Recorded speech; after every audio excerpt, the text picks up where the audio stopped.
जय गणेश गिरिजा सुवन मंगल करण कृपाल, दीनन के दुख दूर करी की जय नाथ निहाल। जय जय श्री शनिदेव प्रभु सुनहु विनय महाराज, करहु कृपा हे रवि तनय, राखहु जन की लाज।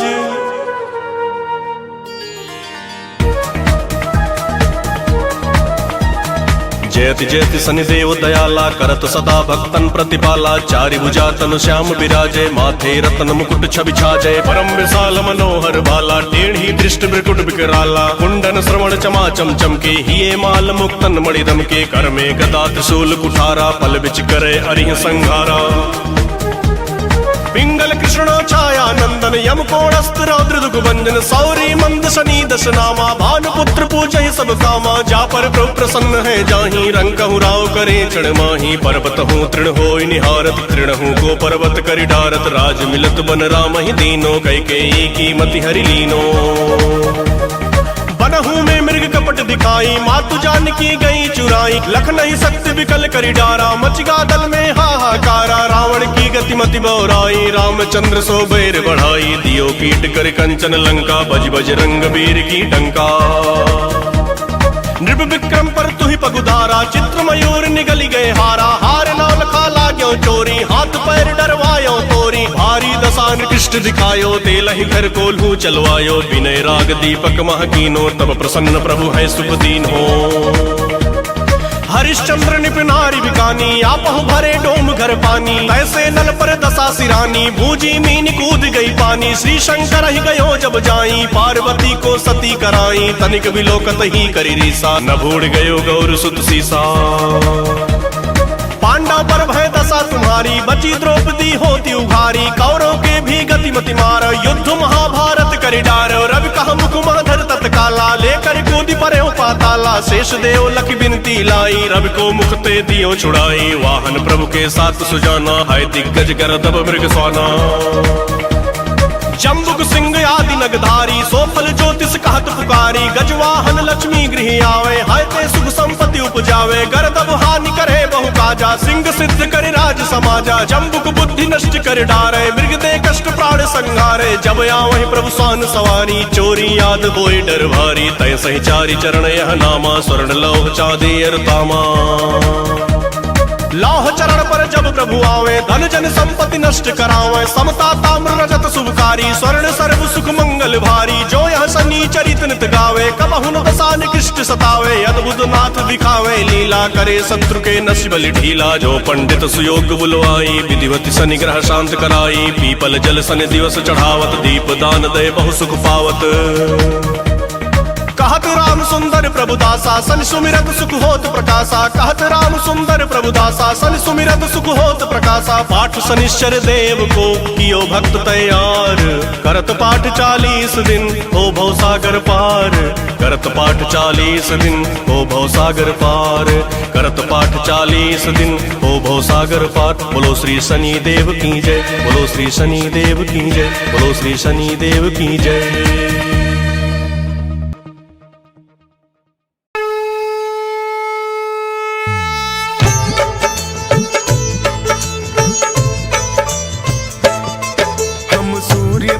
श्री शनि देव की कथा सुनाते हैं, पावन कथा सुनाते हैं।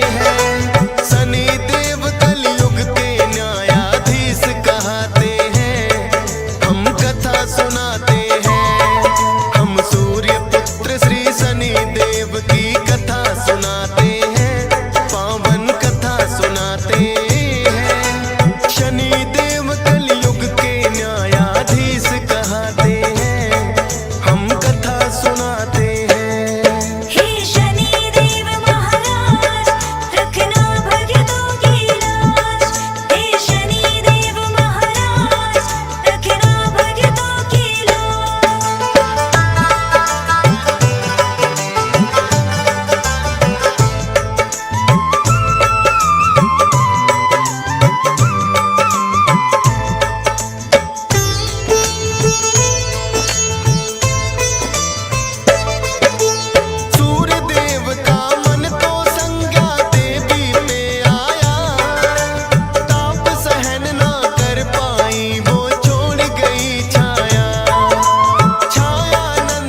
सुनाते हैं। शनि